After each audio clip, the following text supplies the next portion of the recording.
বিসমিল্লাহির রহমানির রাহিম। প্রিয় দেশবাসী, আসসালামু আলাইকুম।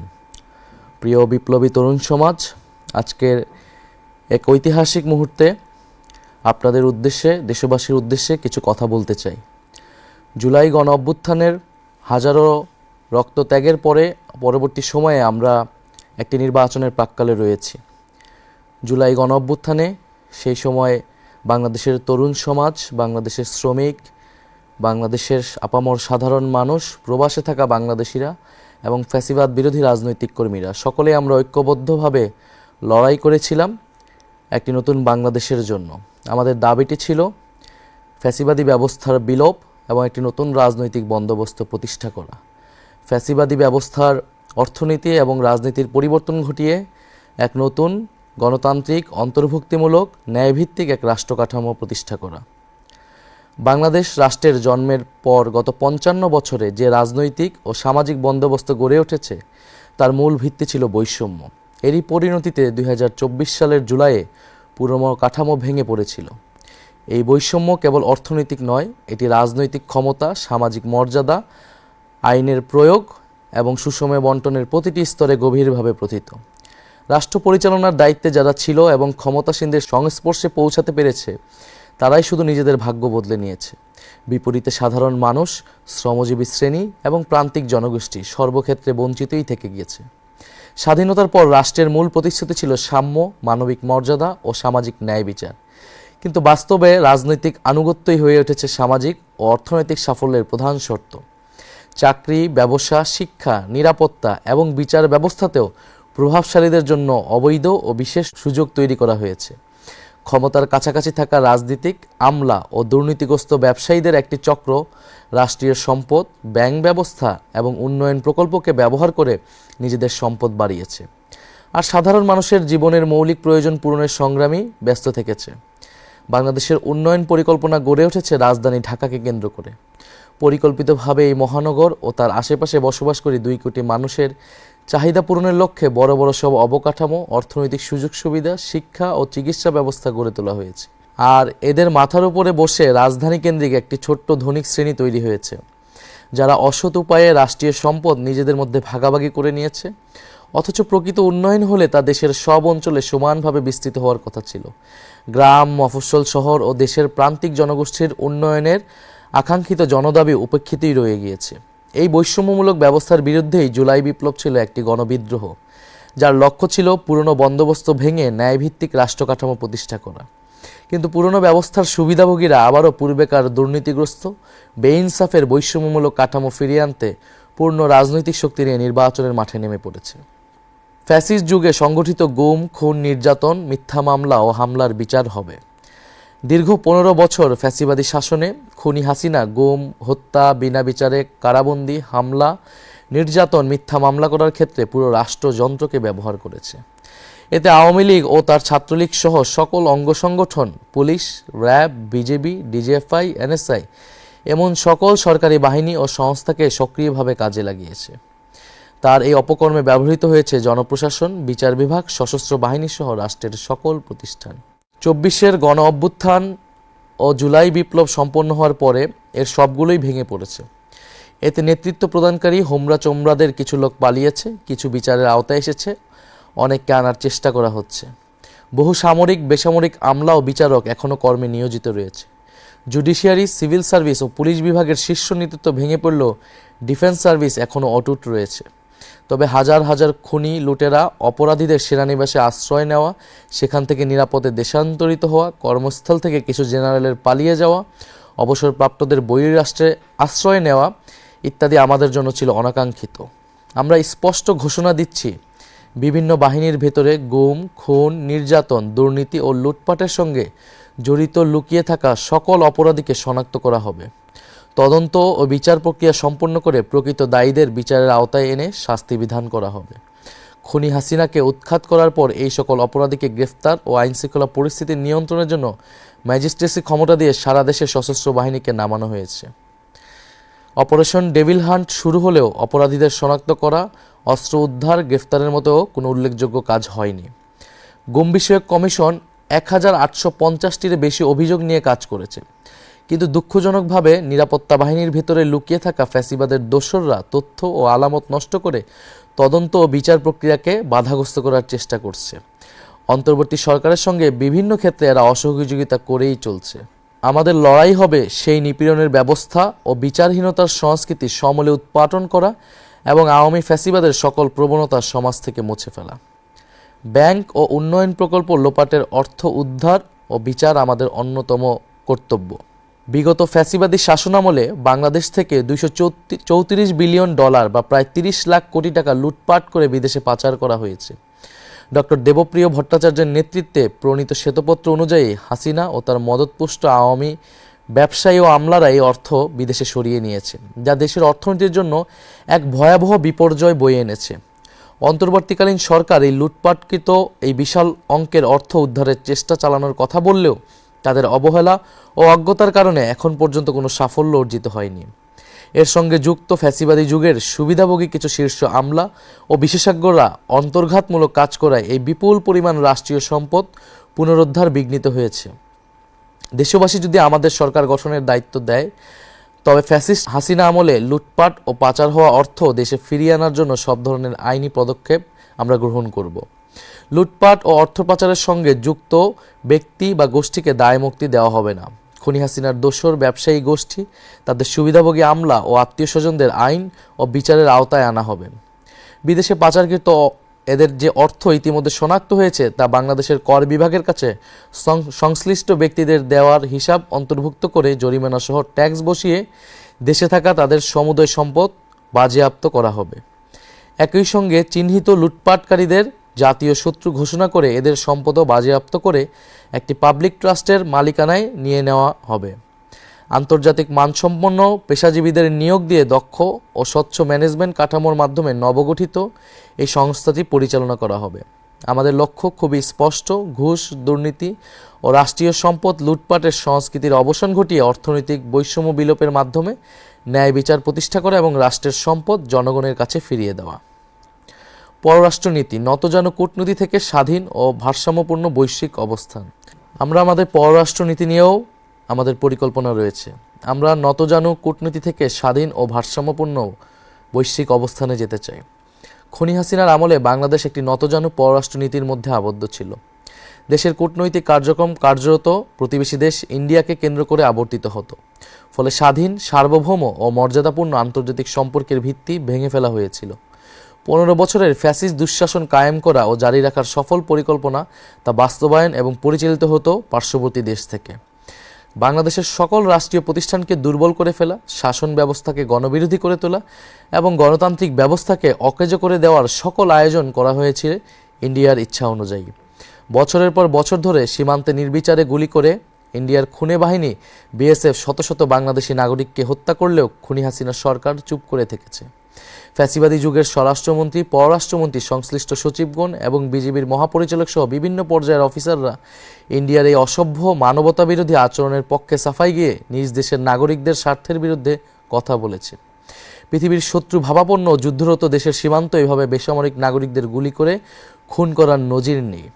সবার সাথে বন্ধুত্ব, কারোর সাথে শত্রুতা নয়, এই স্লোগান আওড়ালেও বাস্তবে খুনি হাসিনার পররাষ্ট্রনীতি ছিল ইন্ডিয়ার নির্দেশ পালন করা। সে কারণে পাকিস্তানের প্রতি সর্বক্ষেত্রে বৈরী আচরণ করা হতো। বাস্তবে বাংলাদেশকে বৈশ্বিক পরিসরে একটি করদ রাজ্যে বা পুতুল রাষ্ট্রে পরিণত করেছিল তারা। সে সময় আন্তর্জাতিক অঙ্গনে দেশের অবস্থান খুবই দুর্বল হয়ে পড়েছিল। তাতে আমাদের জাতীয় স্বার্থ ব্যাপকভাবে ক্ষতিগ্রস্ত হয়েছে। জনগণ যদি এনসিপির ওপর আস্থা রেখে রাষ্ট্র পরিচালনার দায়িত্ব দেয়, অর্থনৈতিক এবং বাণিজ্যিক ঘাটতি এবং কারো ওপর নির্ভরশীলতা ক্রমান্বয়ে কমিয়ে এনে আমরা ভারসাম্যপূর্ণ কূটনৈতিক সম্পর্ক তৈরি করব। আমরা অগণতান্ত্রিক শাসকদের নতজানু নীতি কাঠামো ভেঙে জাতীয় স্বার্থকে প্রাধান্য দিয়ে আত্মমর্যাদাপূর্ণ স্বকীয় পররাষ্ট্রনীতি গ্রহণ করব। এছাড়া দক্ষিণ এশিয়ার দেশগুলোর সাথে সম্পর্ক বাড়াতে সার্ককে পুনরুজ্জীবিত করা হবে এবং আসিয়ানে যোগ দেওয়ার চেষ্টা অব্যাহত থাকবে। মুসলিম বিশ্বের সঙ্গে রাজনৈতিক, অর্থনৈতিক ও কৌশলগত সম্পর্কের উন্নয়ন ঘটানো হবে। প্রবাসে থাকা নাগরিকদের সমস্যা সমাধান ও দ্রুত সেবা প্রদানের লক্ষ্যে পৃথিবীর সকল প্রান্তে বাংলাদেশ মিশন স্থাপন করা এবং কূটনীতিকের সংখ্যা বৃদ্ধি করা হবে। লক্ষ্য হবে পৃথিবীর সম্ভাবনাময় সকল দেশে নামেমাত্র খরচে দক্ষ জনবল রপ্তানি করা এবং তারা যাতে কোথাও কোনোভাবে হেনস্থার শিকার না হয় সেই সুরক্ষা দেওয়া। পারস্পরিক শ্রদ্ধা, ন্যায্যতা, সহযোগিতা হবে আমাদের পররাষ্ট্রনীতির মূল ভিত্তি। আমরা আমাদের সশস্ত্র বাহিনীকে নিয়েও পরিকল্পনা রেখেছি। খুনি হাসিনা তার শাসনামলে সশস্ত্র বাহিনীকে রাষ্ট্রের বহিঃশত্রুর বিরুদ্ধে ব্যবহার না করে দলীয় স্বার্থে নিজ দেশের সাধারণ মানুষের বিরুদ্ধে ব্যবহার করেছে। এর ফলে আমাদের সশস্ত্র বাহিনী কার্যত দুর্বল ও অকার্যকর হয়ে পড়ে। যখন আমাদের প্রতিবেশী রাষ্ট্রগুলো পঞ্চম প্রজন্মের ফাইটার জেট তৈরি করার প্রতিযোগিতায় এগিয়ে যাচ্ছে, তখন আমরা এখনও তৃতীয় প্রজন্মের সক্ষমতার মধ্যে সীমাবদ্ধ রয়েছি। বর্তমান কাঠামোতে ডিফেন্স বাজেটের প্রায় 70%ই কর্মকর্তা কর্মচারীদের বেতন ভাতায় ব্যয় করা হয়, যা দীর্ঘমেয়াদে রাষ্ট্রের জন্য একটি অকার্যকর ও অস্থিতিশীল ব্যবস্থা হয়ে দাঁড়িয়েছে। প্রতিরক্ষা খাতকে কার্যকর ও ভবিষ্যৎমুখী করতে হলে এই কাঠামোগত সীমাবদ্ধতা দূর করা জরুরি। আমরা যদি সরকার গঠন করতে পারি, প্রতিরক্ষা ব্যবস্থাকে সম্পূর্ণভাবে পুনর্গঠন করব। আমাদের লক্ষ্য হবে বাহিনীর সংখ্যা বাড়ানো নয়, বরং গুণগত মান বৃদ্ধি করা। পুরো প্রতিরক্ষা ব্যবস্থাকে ধীরে ধীরে একটি আধুনিক প্রযুক্তি নির্ভর হাইটেক বাহিনীতে রূপান্তর করা হবে। একই সঙ্গে দেশের 18 ঊর্ধ্ব সক্ষম তরুণ তরুণীদের জন্য বাধ্যতামূলক মিলিটারি ট্রেনিং চালু করা হবে। এতে দেশব্যাপী জনভিত্তি সম্পন্ন এক গণপ্রতিরক্ষা ব্যবস্থা গড়ে উঠবে। ফলে আধিপত্যবাদী শক্তির বিরুদ্ধে রাষ্ট্রীয় প্রতিরোধ সক্ষমতা বৃদ্ধি পাবে এবং দীর্ঘমেয়াদে রাষ্ট্রের বিনিয়োগকৃত অর্থের অপচয় কমবে। একটি কল্যাণমুখী রাষ্ট্রের দায়িত্ব হলো প্রতিটি নাগরিকের জন্য ন্যায্য মূল্যে ভোগ্যপণ্য নিশ্চিত করা। লাগামহীন দ্রব্যমূল্যে মানুষ যখন হিমশিম খাচ্ছে, তখন সরকারের ভূমিকা হবে সক্রিয়ভাবে বাজারে শৃঙ্খলা ফিরিয়ে আনা। দক্ষিণ এশিয়ার দেশগুলোর মধ্যে বাংলাদেশের নিত্যপণ্যের মূল্য সবসময় সর্বাধিক। এর কারণ এদেশে ব্যবসায়ী, রাজনীতিক ও আমলাদের একটি দুর্নীতিগ্রস্ত চক্র বাজার নিয়ন্ত্রণ করার মাধ্যমে প্রচুর অর্থ নিজেদের পকেটস্থ করে। আমরা সরকার পরিচালনার দায়িত্ব পেলে দ্রব্যমূল্য স্থিতিশীল রাখতে বিশেষ গুরুত্ব দিয়ে কাজ করব। কৃত্রিম সংকট সৃষ্টিকারী ব্যবসায়ী, রাজনীতিক ও আমলাদের সিন্ডিকেট ভাঙা হবে। এমন দুষ্টচক্রের বিরুদ্ধে আইন করে তাদের দ্রুত বিচারের আওতায় আনা হবে। কৃত্রিমভাবে বাজার নিয়ন্ত্রণ, কারসাজি ও অবৈধ মজুতদারি প্রমাণিত হলে অপরাধীরা কঠোর শাস্তির মুখোমুখি হবে। কৃষকরা যাতে তাদের শস্য ও কৃষিপণ্য কাউকে কোনো চাঁদা বা তোলা না দিয়ে বিক্রি করতে পারে এবং পাইকারি ব্যবসায়ীকেও যেন কোথাও কোনো 1 টাকাও না দিতে হয়, সরকার তা নিশ্চিত করবে। কঠোরভাবে এই পদক্ষেপগুলো নিশ্চিত করা গেলে বাজারে কৃষিপণ্যের ন্যায্য মূল্য নিশ্চিত করা সম্ভব। চাঁদাবাজ ও মধ্যস্বত্বভোগীদের কারণে অযৌক্তিকভাবে সারা দেশে সাধারণ মানুষকে পণ্যের অতিরিক্ত মূল্য দিতে হয়। সরকার ন্যায্য মূল্যের বাজার ব্যবস্থা এবং OMS কর্মসূচি বিস্তৃত করবে, যাতে নিম্ন ও মধ্যবিত্ত মানুষ সহজে সুলভে পণ্য কিনতে পারে। প্রতিবেশী বৃহৎ দেশটির উপর নির্ভরশীলতা কমিয়ে একাধিক বিকল্প উৎস থেকে আমদানি বাড়ানো হবে, যাতে আমাদেরকে কেউ পণ্যবন্দী করে বিপদে ফেলতে না পারে। বাজারে প্রতিযোগিতা বাড়াতে নতুন ব্যবসায়ী উদ্যোক্তা চিহ্নিত করে তাদের সহজলভ্য ঋণ ও সরকারি সমর্থন দেওয়া হবে। কাঁচা পণ্য সংরক্ষণের জন্য কোল্ড স্টোরেজ, সরবরাহ ব্যবস্থাপনার আধুনিকায়নের জন্য ডিজিটাল বাজার ব্যবস্থা এবং দ্রুত পরিবহন ও এর ব্যয় ন্যায়সঙ্গত করতে কার্যকর ব্যবস্থা নেওয়া হবে। মৌসুমি পণ্যের জন্য সরকারিভাবে আগাম পরিকল্পনা করে মাল কিনে তা মজুত করা হবে।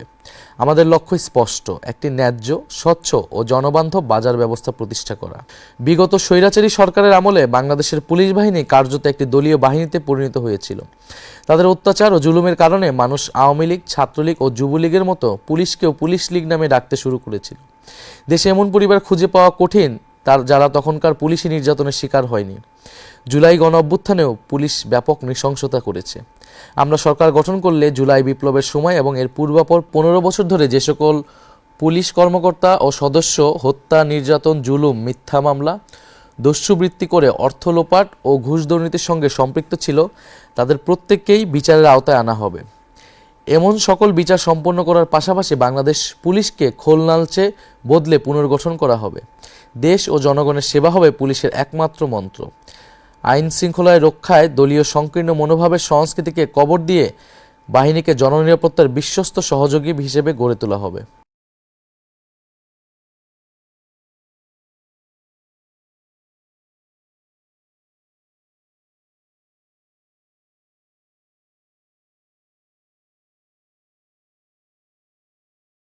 দুর্নীতিগ্রস্ত ব্যবস্থার বিরুদ্ধে লড়াই শুরু করেন। থানায় মামলা নিতে অনীহা, তদন্তে দীর্ঘসূত্রিতা, আদালতে তারিখের পর তারিখ পড়া এবং ব্যাপক অর্থ ব্যয়ের চাপ সব মিলিয়ে বিচার এদেশে ধরাছোঁয়ার বাইরে চলে গিয়েছে। আর ঘুষ, আদালতের দরজায় পা রাখলেই যেন শুরু হয় অবৈধ লেনদেন। নথি নাড়তে টাকা, তারিখ পেতে টাকা, আদেশ পেতে টাকা। ঘুষের বাজারের মহা হৈহুল্লোর মধ্যে বিচারের বাণী স্তব্ধ হয়ে গিয়েছে। ট্রান্সপারেন্সি ইন্টারন্যাশনালের তথ্য বলছে, বিচার নিতে গিয়ে 60% বেশি মানুষ ঘুষ দিতে বাধ্য হয়। সরকারের লিগ্যাল এইড আইন অনুযায়ী গরিব ও মজলুম মানুষের বিনামূল্যে আইনি সহায়তা পাওয়ার কথা থাকলেও এর কোনো সুবিধা নিচে পড়ে থাকা মানুষ পায় না। বাস্তবে বিচারক, উকিল, মোক্তার ও দালাল চক্রের এক জালে সাধারণ মানুষ আটকে যায়, দিশাহীন চক্রে ঘুরপাক খায়। বেশিরভাগ ক্ষেত্রে বিচার চাওয়া বিচার প্রার্থীদের জন্য শাস্তি ও ভোগান্তি হিসেবে হাজির হয়। বছরের পর বছর আদালতের বারান্দায় ঘুরতে ঘুরতে অর্থবিত্ত, সময়, শারীরিক সামর্থ্য এবং জীবনের স্বপ্নও হারিয়ে যায়। ধীরে চলা বিচার অন্যায় ও অবিচারকে বলশালী করে তোলে। আজ বিচার ব্যবস্থা রাজনৈতিক প্রভাব, অর্থশক্তির সুবিধাবাদী চক্রের মাধ্যমে কলুষিত। জেলা আদালত থেকে সর্বোচ্চ সুপ্রিম কোর্ট পর্যন্ত একই অন্ধকারের ছায়া আমরা দেখেছি। ফ্যাসিবাদী শাসনামলে এটা আরও বিস্তৃত ও অধঃপতিত হয়েছে। ক্ষমতাসীনদের মামলা দ্রুত নিষ্পত্তি হয়, তাদের ইচ্ছামতো রায়ও জোটে। বিরোধী দলে যারা থাকেন তাদের মামলা বছরের পর বছর ঝুলতে থাকে। ভয়ঙ্কর এই অশুভ চর্চার কারণে বাংলাদেশের বিচার ব্যবস্থা আজ ভেঙে পড়েছে। এরা তাদের সকল গৌরব, মর্যাদা ও বিশ্বাসযোগ্যতা হারিয়ে ফেলেছে। নিম্ন আদালত থেকে সুপ্রিম কোর্ট পর্যন্ত সকল স্তরে ন্যায়পরায়ণ, দক্ষ ও শিক্ষিত বিচারক নিয়োগ করে পুরো বিচার ব্যবস্থাকে ঢেলে সাজাতে হবে। বিচারকের সংখ্যা বহুগুণে বাড়াতে হবে। পুরোপুরি ডিজিটাল ব্যবস্থাপনার আওতায় আনতে হবে। ঘুষ, দুর্নীতি নির্ভর রায় বেচা কেনার চলমান আয়োজন ভেঙে ফেলব আমরা। রাষ্ট্রে ও সমাজে ন্যায় বিচার প্রতিষ্ঠিত হলেই এদেশ এগিয়ে যাবে। এটাই এনসিপির অঙ্গীকার। বাংলাদেশের শাসন ব্যবস্থাকে নতুন করে গড়ে তুলতে হবে। বর্তমান প্রশাসনিক কাঠামো এখনও ব্রিটিশ ঔপনিবেশ সৃষ্ট পুরনো মডেলের উপরে দাঁড়িয়ে আছে, যেখানে ক্ষমতা ভয়াবহভাবে কেন্দ্রীভূত। এদেশের প্রচলিত শাসন সংস্কৃতিতে রাজনীতিক আমলা, অসাধু ব্যবসায়ী গোষ্ঠী এই কেন্দ্রীভূত ব্যবস্থাকে ধরে রেখেছে। ফলে ঢাকার অনুমোদন ছাড়া স্থানীয় পর্যায়ে কোনো সিদ্ধান্তই বাস্তবায়ন হয় না, যা উন্নয়নের গতি বাধাগ্রস্ত করে এবং জনগণের প্রয়োজন উপেক্ষিত থাকে। খাদ্য, কৃষি, বস্ত্র, গৃহায়ন, ভূমি ব্যবস্থাপনা, শিক্ষা ও প্রশিক্ষণ, স্বাস্থ্যসেবা, সমাজ কল্যাণ, পরিবেশ ও দুর্যোগ ব্যবস্থাপনা, নারী শিশু উন্নয়ন এবং স্থানীয় অবকাঠামোগত সেবার মতো অধিকাংশ দায়িত্ব উপজেলা পর্যায়ে হস্তান্তর করা হলে সিদ্ধান্ত গ্রহণে ধীরগতি কমবে। স্থানীয় জনগণের চাহিদা অনুযায়ী কর্মসূচি নেওয়া ও তা বাস্তবায়ন হবে এবং জনগণ সেবা পাবে। কেন্দ্রীয় সরকার মূলত প্রতিরক্ষা, পররাষ্ট্রনীতি এবং জাতীয় অবকাঠামোর মতো বড় বিষয়গুলো পরিচালনা করবে। অন্যদিকে উপজেলা ও পৌর প্রশাসন জনগণের দৈনন্দিন সেবা নিশ্চিত করবে। এমনটি উন্নত দেশগুলোর প্রশাসনিক কাঠামোতে চালু আছে। জনপ্রতিনিধি ব্যবস্থাকে কার্যকর করতে উপজেলা ও ইউনিয়ন পর্যায়ে নির্বাচিত নেতাদের প্রকৃত ক্ষমতা দেওয়া হবে এবং কঠোর জবাবদিহিতার আওতায় আনা হবে। প্রতিটি স্তরে অবাধ ও সুষ্ঠু নির্বাচন নিশ্চিত করা হবে। যে কোনো পর্যায়ের স্থানীয় সরকারের চেয়ারম্যান পদে প্রার্থী হতে হবে ন্যূনতম স্নাতক পাস যোগ্যতা সম্পন্ন। আমরা এমন একটি রাষ্ট্র ব্যবস্থা গড়ে তুলতে চাই যেখানে ধর্মীয় ও জাতিগত পরিচয় বিভাজনের কারণ না হয়ে এর ভিত্তি হবে পারস্পরিক সম্মান, সহাবস্থান এবং স্বাধীনতা। আমাদের লক্ষ্য একটি আধুনিক, ভারসাম্যপূর্ণ এবং অন্তর্ভুক্তিমূলক সমাজ, যেখানে নাগরিকের সম অধিকার তার ধর্মীয় ও সাংস্কৃতিক বিশ্বাস ও পরিচয়ের ঊর্ধ্বে স্থান পাবে। সকল ধর্ম ও জাতিগত গোষ্ঠীর সমান নিরাপত্তা। সংখ্যালঘু হলেও কোনো নাগরিক যেন বৈষম্য বা সহিংসতার শিকার না হয় তা নিশ্চিত করা হবে। আইন প্রয়োগের ক্ষেত্রে রাষ্ট্র নিরপেক্ষ থাকবে। ধর্মীয় বা জাতিগত পরিচয়ের কারণে কোনো বিভেদ বা বৈষম্য মেনে নেওয়া হবে না। আমাদের স্বপ্ন এমন একটি বাংলাদেশ গড়ে তোলা যেখানে মানুষ তার ধর্ম, বর্ণ বা জাতিগত পরিচয়ে নয়, বরং মানুষ হিসেবেই এবং নাগরিক হিসেবেই মূল্যায়িত হবে। ভারসাম্যপূর্ণ রাষ্ট্র ব্যবস্থা। বাংলাদেশ কখনোই আফগানিস্তান হবে না, এটা বাংলাদেশই থাকবে। অনুকরণীয় হতে পারে মালয়েশিয়া বা তুরস্কের মতো ধর্মানুরাগী উদারনৈতিক সমাজ। ধর্ম থাকবে ব্যক্তিগত বিশ্বাস ও সামাজিক সাংস্কৃতিক চর্চার জায়গায়, আর রাষ্ট্র পরিচালিত হবে আইন, ন্যায় বিচার ও ইনসাফের ভিত্তিতে। ধর্মের মূল্যবোধ এবং নৈতিকতা রাষ্ট্র পরিচালনার ক্ষেত্রে সহায়ক হতে পারে। পোশাকের স্বাধীনতা নিশ্চিত করা। প্রত্যেক নাগরিক নিজের বিশ্বাস, সংস্কৃতি ও ব্যক্তিগত পছন্দ অনুযায়ী পোশাক নির্বাচন করার পূর্ণ স্বাধীনতা ভোগ করবেন। একজন ধর্মবিশ্বাসী নারী যেমন হিজাব বা বোরকা পরতে পারবেন, তেমনি অন্য সকলে যেভাবে আধুনিক পোশাক পরেন তা পরিধানের পূর্ণ স্বাধীনতা থাকবে। নাগরিকের ব্যক্তিগত পছন্দই অগ্রগণ্য হবে। রাষ্ট্র কোনো বিশেষ জীবনধারা আরোপ করবে না, ব্যক্তি স্বাধীনতার সুরক্ষা নিশ্চিত করবে। ভয় ছড়ানোর অপরাজনীতি মোকাবেলা। দেশটা চরমপন্থায় চলে যাচ্ছে বলে একটি মহল আজ আবার নতুন করে আতঙ্ক ছড়াচ্ছে। রাষ্ট্রীয় ক্ষমতার বাইরে ছিটকে পড়া কায়েমি স্বার্থবাদী মহল অচল হয়ে যাওয়া সেই সকল কথা নতুন মোড়কে উপস্থাপন করছে। আমরা বিশ্বাস করি বাংলাদেশের সমাজ সহনশীল এবং বহুত্ববাদী।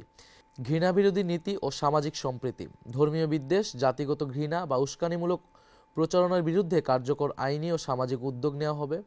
শিক্ষা, সাংস্কৃতিক কর্মকাণ্ড, গণমাধ্যমে পারস্পরিক শ্রদ্ধা, সম্মান ও সহনশীলতার মূল্যবোধ প্রচার করা হবে। নারীর অধিকার শতভাগ নিশ্চিত করাই হবে অন্যতম প্রধান অঙ্গীকার। আমরা বিশ্বাস করি কর্মক্ষেত্রে, শিক্ষাঙ্গন, যানবাহন, জনসমাগমস্থল, এমনকি ঘরের ভেতরেও নারীর নিরাপত্তা নিশ্চিত করতে হবে। সরকারি চাকরি, রাজনীতি, জাতীয় সংসদ, স্থানীয় সরকার সহ সকল পর্যায়ে নারীদের যৌক্তিক অংশগ্রহণের সুযোগ অবারিত করা হবে। গৃহস্থলে সহিংসতা, যৌন হয়রানি সহ সকল ধরনের নারী নির্যাতনের ক্ষেত্রে জিরো টলারেন্স নীতি গ্রহণ করা হবে। অতীতের অনুসরণযোগ্য দৃষ্টান্ত রয়েছে। সরকারের অ্যাসিড নিক্ষেপের মতো ভয়ঙ্কর ঘটনা কঠোর আইনের মাধ্যমে নিয়ন্ত্রণ আনতে সক্ষম হয়েছে। অতীতের অনুসরণযোগ্য দৃষ্টান্ত রয়েছে। সরকার অ্যাসিড নিক্ষেপের মতো ভয়ঙ্কর ঘটনা কঠোর আইনের মাধ্যমে নিয়ন্ত্রণে আনতে সক্ষম হয়েছে। তেমনি নারী সুরক্ষার ক্ষেত্রেও প্রান্ত থেকে কেন্দ্র পর্যন্ত প্রচলিত আইনগুলোর কঠোর প্রয়োগ করা গেলে এমন অপরাধ কমে যাবে। নারী নির্যাতনের বিরুদ্ধে জনপ্রতিরোধের সংস্কৃতি গড়ে তোলা প্রয়োজন। নারীদের প্রতি হওয়া সাইবার বুলিংয়ের বিরুদ্ধে আমরা কঠোর পদক্ষেপ গ্রহণ করব। নারীদের উচ্চশিক্ষার জন্য আমরা আরও উদ্যোগ গ্রহণ করব এবং নারীরা যাতে রাজনীতিতে আরও সুযোগ পায় সে ধরনের ব্যবস্থা গ্রহণ করা হবে, যেটা অলরেডি জুলাই সনদে আমাদের প্রস্তাবনায় ছিল। অন্য রাজনৈতিক দলগুলোর সহযোগিতা না থাকার কারণে আমরা সেটা এবার বাস্তবায়ন করতে পারিনি। স্বাস্থ্য ও চিকিৎসা, ভবন আছে, ডাক্তার আছে, সেবা নেই। খাতা কলমে উন্নয়নের গল্প যতই শোনা যাক, বাস্তবতা সম্পূর্ণ ভিন্ন। কাগজে কলমে দেশে ডাক্তার, নার্সের অভাব নেই, হাসপাতাল, ক্লিনিকেরও কমতি নেই। বড় বড় ভবন আছে, ঝকঝকে আধুনিক যন্ত্রপাতিও আছে, কিন্তু সাধারণ মানুষ কি সেই সেবা পাচ্ছে? না, তা অধরাই থাকছে। কারণ স্বাস্থ্যখাত প্রাতিষ্ঠানিক লুটপাটের সংস্কৃতির কাছে জিম্মি হয়ে গেছে, যা চিকিৎসা সেবার মতো মহান পেশাকেও ভয়ঙ্কর এক পণ্যে পরিণত করেছে। সরকারি হাসপাতালের গেট থেকে কাউন্টার, সর্বত্র ফাঁদের জাল। সরকারি হাসপাতালের গেট পেরোলেই রোগীকে ঘিরে ধরে দালাল চক্র। যে দেশে বিনামূল্যে চিকিৎসার কথা বলা হয়, সেখানে ট্রলি ঠেলতে কিংবা ওয়ার্ডে একটি সিট পেতেও গরিব মানুষকে টাকা গুনতে হয়। হাসপাতালে কেন্দ্র থেকে কোটি টাকার ওষুধ যায়, অথচ কাউন্টারে গিয়ে রোগী শুনে সাপ্লাই নেই। সেই ওষুধই পেছনের দরজা দিয়ে বাইরে বিক্রি হয়ে যায়। একজন রোগী যখন বাঁচার আশায় হাসপাতালে আসেন, তখন চিকিৎসার বদলে শুরু হয় টেস্ট বাণিজ্য। কোটি টাকার এমআরআই বা সিটি স্ক্যান মেশিন মাসের পর মাস প্যাকেটবন্দি হয়ে পড়ে থাকে কিংবা নষ্ট হওয়ার অজুহাত দেখানো হয়। একটাই উদ্দেশ্য, কমিশন ভিত্তিক প্রাইভেট ক্লিনিকে রোগী পাঠানো। অকারণে ধরিয়ে দেওয়া হয় অপ্রয়োজনীয় টেস্টের লম্বা তালিকা। দিন শেষে মধ্যবিত্ত ও দরিদ্র মানুষ সর্বশান্ত হয়, কিন্তু কাঙ্ক্ষিত সেবাটুকু পায় না। এই মুহূর্তে আমাদের নতুন হাসপাতালের সংখ্যা বাড়ানোর থেকেও হাসপাতাল ব্যবস্থাপনা ঠিক করা এবং দুর্নীতি দূর করাটা প্রধান কর্তব্য। কারণ অপচয় করার মতো অর্থ রাষ্ট্রের নেই। সমস্যা ইট পাথরের দালানে নয়, সমস্যা ব্যবস্থাপনায়, জবাবদিহিতার অভাবে। হাজার হাজার কোটি টাকা ব্যয় করে নতুন ভবন নির্মাণের চেয়ে বিদ্যমান সম্পদের দুর্নীতিমুক্ত ব্যবহার নিশ্চিত করাই সময়ের প্রধান দাবি। অচলায়তন ভাঙার কঠোর সিদ্ধান্ত। এই অচল ব্যবস্থা ভাঙতে আমরা কঠোর সিদ্ধান্ত নিতে চাই। সরকারি চাকরিতে নিয়োজিত কোনো ডাক্তার, নার্স বা স্বাস্থ্যকর্মী বাইরের প্রাইভেট প্র্যাকটিস করতে পারবেন না। জনগণকে নিশ্চিত করতে চাই দেশের সেরা স্পেশালিস্ট চিকিৎসকেরা দিনের কাজ শেষে সরকারি হাসপাতালেই বসে সরকার নির্ধারিত ভিজিট নিয়ে রোগী দেখার ব্যবস্থা করবে। সরকারি সম্পদ লুটপাটের এই সংস্কৃতি আমরা ভেঙে ফেলতে চাই। আমরা এমন একটা স্বাস্থ্য ব্যবস্থা গড়ে তুলতে চাই যেখানে চিকিৎসা শব্দের অর্থ হবে সেবা নিশ্চিত করা।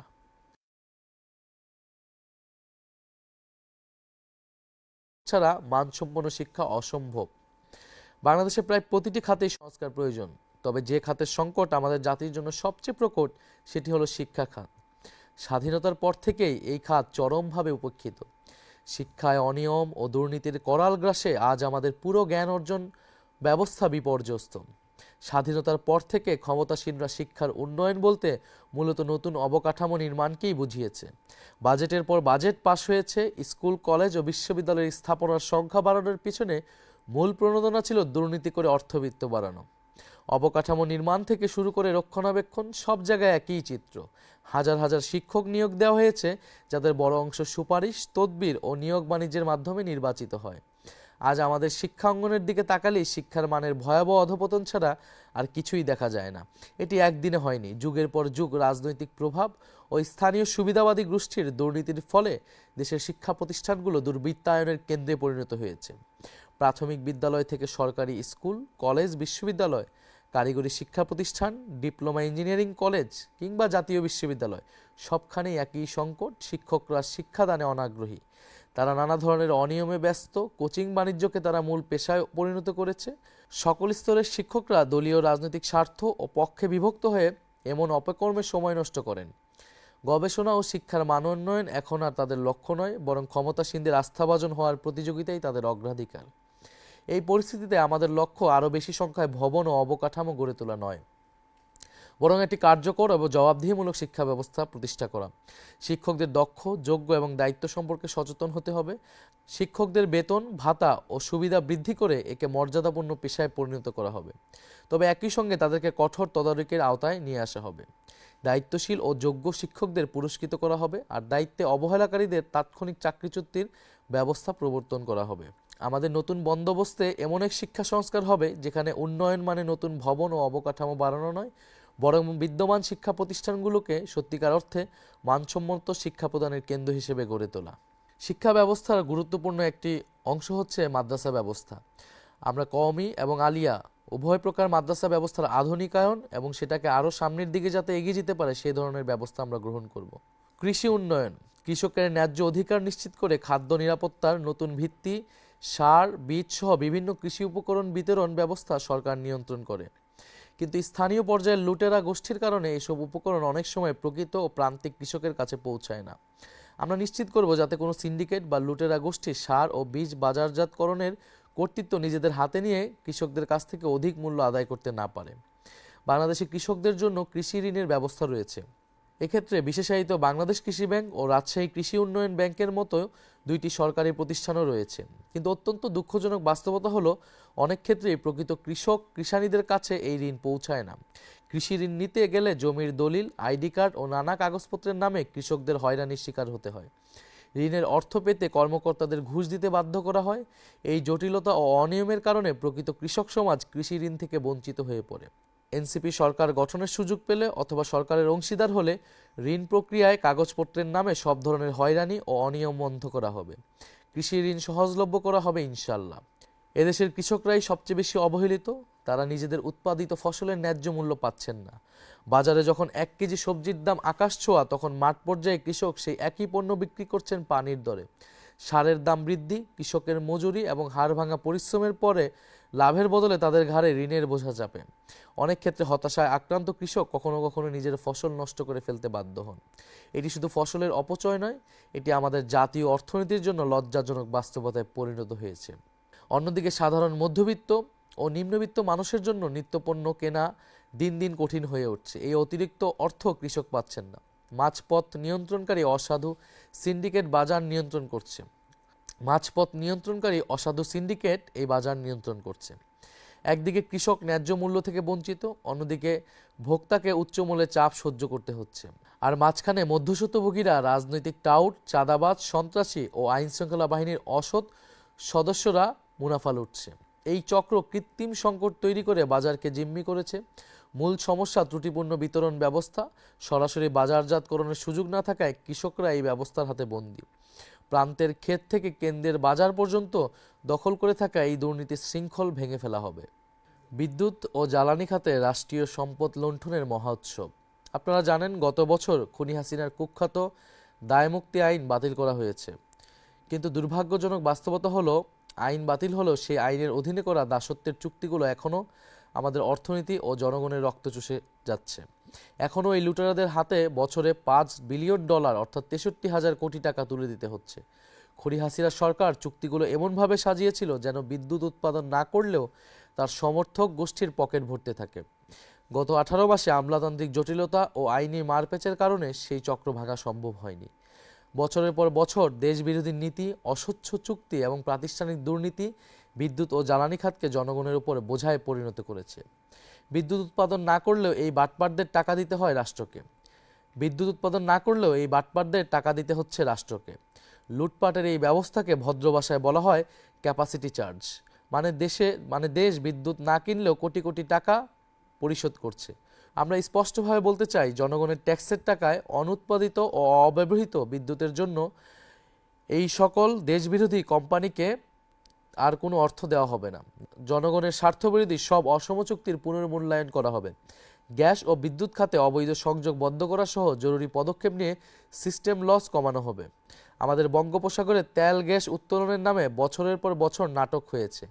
আমরা সেই নাটকের ইতি টানতে চাই। আমরা সরকার পরিচালনার দায়িত্ব পেলে সমুদ্র সীমানায় থাকা তেল গ্যাস উত্তোলনের উদ্যোগ গ্রহণ করব। দীর্ঘমেয়াদে দেশের বিদ্যুৎ ও জ্বালানি নিরাপত্তা নীতি প্রণয়ন ও ব্যবস্থা গড়ে তোলা হবে এনসিপির অন্যতম লক্ষ্য। কর্মসংস্থান, ন্যায্য মজুরি ও প্রবাসী শ্রমিকদের স্বার্থ অগ্রাধিকার পাবে। দেশে নির্বাচন এলেই বেকারদের নিয়ে নানা ধরনের তামাশা শুরু হয়। কেউ বেতার ভাতার প্রতিশ্রুতি দেয়, কেউ নতুন কর্মসংস্থানের কথা বলে। কিন্তু বেকারত্বের মূল কারণ কি এবং কিভাবে এই সংকটের সহনীয় সমাধান সম্ভব তা নিয়ে আলোচনা হয় না। বাংলাদেশে বেকারত্বের প্রধান কারণ হলো জনশক্তির তুলনায় যথেষ্ট কর্মসংস্থানের অভাব। কর্মসংস্থান সৃষ্টি না হওয়ার অন্যতম কারণ হলো খুবই অবান্ধব বা বৈরী বিনিয়োগ নীতি ও আচরণ। ক্ষমতাসীন রাজনীতিক, সরকারি কর্মকর্তা, কর্মচারীরা ঘুষ ও ব্যক্তিগত ফায়দা ছাড়া বিনিয়োগে ব্যাপক বাধা বিপত্তি সৃষ্টি করে কর্মসংস্থানের সম্ভাবনাকে আটকে দেয়। শিল্প কারখানায় জ্বালানি সরবরাহ বাধাগ্রস্ত করে ও কাঁচামালের সংকট সৃষ্টি করে বিনিয়োগকারীদের বিমুখ করা হয়। ফলে নতুন শিল্প কলকারখানা গড়ে ওঠে না। এতে অর্থনৈতিক প্রবৃদ্ধির সম্ভাবনা ক্ষতিগ্রস্ত হয়। আমাদের প্রধান লক্ষ্য হবে বাংলাদেশকে দক্ষিণ এশিয়ার সবচেয়ে বিনিয়োগ বান্ধব রাষ্ট্রে পরিণত করা, যাতে দেশি ও বিদেশি বিনিয়োগকারীদের আস্থা ফিরে আসে, যে কোনো বিনিয়োগ সহজতর হয়। একই সঙ্গে বিদ্যমান শিল্প খাতকে সুরক্ষা দিতে হবে, যাতে একটিও শিল্প কারখানা বন্ধ না হয় এবং আরও নতুন কর্মসংস্থানের সুযোগ তৈরি হয়। প্রতি বছর লক্ষ লক্ষ মানুষ কর্মসংস্থানের আশায় বিদেশে পাড়ি জমায়, কিন্তু বিদেশে যেতে মানুষকে জমি জমা বা বাড়িঘর বিক্রি করে বিপুল অর্থের যোগান দিতে হয়। বাংলাদেশ থেকে অভিবাসনের খরচ ভারত, নেপাল বা শ্রীলঙ্কার তুলনায় ৫-৬ গুণ বেশি। এর পিছনে রয়েছে রাজনৈতিক দল ও আমলাদের সমর্থিত ভুল নীতি ও খুবই সক্রিয় একটি মাফিয়া চক্র। এরা কৃত্রিমভাবে ভিসা সংকট, অভিবাসনের পথে নানা জটিলতা এবং উড়োজাহাজ ভাড়াসহ পুরো প্রক্রিয়াকে নিয়ন্ত্রণ করে ইচ্ছামতো অর্থ আদায় করছে। এনসিপি সরকার গঠনের সুযোগ পেলে এই দুষ্ট সিন্ডিকেট ভেঙে প্রবাসে যাওয়া সহজ, স্বচ্ছ ও সাশ্রয়ী করা হবে। আমাদের লক্ষ্য বিদেশে যেতে ইচ্ছুক মানুষ যেন স্বল্প সময়ে এবং কম খরচে নিরাপদে বেরিয়ে যেতে পারে। দেশের বর্তমান যোগাযোগ ব্যবস্থায় বিদ্যমান বিশৃঙ্খলা, যানজট ও অনিয়ম দূর করে একটি নিরাপদ, সুশৃঙ্খল ও মানবিক পরিবহন ব্যবস্থা গড়ে তোলাই আমাদের মূল লক্ষ্য। আমরা সরকার পরিচালনার দায়িত্ব পেলে কোনো মন্ত্রী বা উচ্চপদস্থ কর্মকর্তার চলাচলের জন্য রাস্তা বন্ধ রাখা হবে না। জনগণের ট্যাক্সের টাকায় নির্মিত সড়কে সাধারণ মানুষের চলাচলের অধিকার অগ্রগণ্য হবে। জরুরি সেবা, বিশেষ করে অ্যাম্বুলেন্স ও ফায়ার সার্ভিস পাবে সর্বোচ্চ অগ্রাধিকার। সরকারি কর্মকর্তাদের জন্য আলাদা পরিবহন ব্যবস্থা থাকবে না। সকলকে সাধারণ জনপরিবহন ব্যবহার করতে হবে। মন্ত্রীদের কমপক্ষে সপ্তাহে 1 দিন এবং সচিবদের কমপক্ষে সপ্তাহে 2 দিন জনপরিবহনে চলাচল করতে হবে। রাষ্ট্র পরিচালনায় দায়িত্বশীলদের জনজীবনের বাস্তবতা অনুভব করতে হবে। এটাই হবে সরকারের নতুন সংস্কৃতি প্রতিষ্ঠার কর্মসূচি। আধুনিক বাস সার্ভিস চালু সহ অন্যান্য পরিবহন ব্যবস্থায় সরকারি বিনিয়োগ অগ্রাধিকার পাবে। প্রতিটি রুটে মানসম্মত গণপরিবহন নিশ্চিত করা হবে, যাতে সাধারণ মানুষের সময় ও খরচ সাশ্রয় হয়।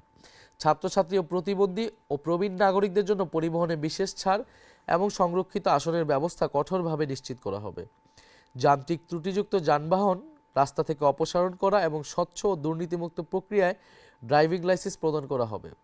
পরিবহন খাতে অবৈধ চাঁদাবাজি ও কালোবাজারি কঠোর হাতে দমন করে ন্যায্য ভাড়া নিশ্চিত করা হবে। টিকিটিং ব্যবস্থাকে স্বচ্ছ ও দুর্নীতিমুক্ত করা হবে, যাতে সাধারণ মানুষের জন্য ট্রেন ভ্রমণ সহজলভ্য হয়। বিমান ভাড়ার ক্ষেত্রে নিলামভিত্তিক অস্বচ্ছ ব্যবস্থা বন্ধ করা হবে। আমাদের সমাজটাকে সুন্দর করে গড়ে তুলতে হলে সকল মানুষকে শৃঙ্খলা, নিরাপত্তা, অন্যের সুবিধা অসুবিধার বিষয়ে সংবেদনশীল হতে হবে। জীবনের ঝুঁকি নিয়ে চলাফেরা করা, যেখানে সেখানে রাস্তা পারাপার করার সংস্কৃতি থেকে সমাজকে বের করে আনতে হবে। ট্রাফিক আইন সকলকে মেনে চলতে উৎসাহিত এবং রাস্তা ও মহাসড়কে যানবাহন ও মানুষের চলাচলে শৃঙ্খলা ফিরিয়ে আনতে কর্তৃপক্ষকে সহযোগিতা করতে হবে। আমরা বঙ্গোপসাগরের সীমানা ঘিরে একটি সুনীল অর্থনীতি গড়ে তুলব এবং বঙ্গোপসাগরে আমাদের যেই ন্যায্য হিস্সা রয়েছে, জনগণের অভিপ্রায় অনুসারে আমরা সেই হিস্সা আদায় করব। বঙ্গোপসাগরকে কেন্দ্র করে আমাদের জাতীয় সম্পদের একটি গুরুত্বপূর্ণ কেন্দ্র আমরা তৈরি করব। আমরা আমাদের পরিবেশ এবং জলবায়ু নিয়েও ভবিষ্যৎ প্রজন্ম এবং ভবিষ্যৎ বাংলাদেশকে উপযোগী করে গড়ে তুলব। জলবায়ু উদ্বাস্তুদের জন্য আমরা ব্যবস্থা নিব। আমরা পরিবেশ করের ব্যবস্থা করব, যাতে আমরা পরিবেশ দূষণ কমাতে পারি। প্রিয় দেশবাসী, আমরা এক নতুন স্বপ্ন এবং নতুন বাংলাদেশের অভিপ্রায়ে জুলাই গণঅভ্যুত্থানে রাজপথে নেমেছিলাম। আপনারাও নেমেছিলেন। আমাদের সম্মিলিত প্রচেষ্টার ফলে আমরা আজকে কথা বলতে পারছি। আমরা এতক্ষণ ধরে যা বললাম সেটি আমাদের ভবিষ্যৎ বাংলাদেশের স্বপ্ন। যদি আপনারা সুযোগ দেন আমরা সেই স্বপ্ন বাস্তবায়নে ইনশাল্লাহ সক্ষম হব। আপনারা গত ১.৫ বছরে দেখেছেন যে কারা সংস্কারের বিরোধিতা করেছে, কারা নতুন বন্দোবস্ত প্রতিষ্ঠার বিরোধিতা করেছে, যা কারা পুরনো অর্থনৈতিক এবং রাজনৈতিক ব্যবস্থাকে আঁকড়ে ধরে রাখতে চেয়েছে। প্রিয় দেশবাসী, আমরা চাই পরিবর্তনের রাজনীতি, সংস্কারের রাজনীতি। বাংলাদেশকে দুর্নীতিমুক্ত, বৈষম্যমুক্ত এবং আধিপত্যবাদ মুক্ত একটি ন্যায়ভিত্তিক রাষ্ট্র হিসেবে প্রতিষ্ঠা করাই আমাদের উদ্দেশ্য। সেই উদ্দেশ্যে আমরা ১১টি দল এবার ঐক্যবদ্ধভাবে নির্বাচনে অংশগ্রহণ করছি। আমাদের জাতীয় নাগরিক পার্টি এনসিপির শাপলাকলি মার্কায় ৩০ জন প্রার্থী সারা দেশের বিভিন্ন জায়গা থেকে নির্বাচনে অংশগ্রহণ করছে। আমি আপনাদের প্রতি আহ্বান জানাচ্ছি, অনুরোধ করছি, আপনারা তরুণ প্রজন্মকে সুযোগ দেন, পরিবর্তনের রাজনীতিকে সুযোগ দেন।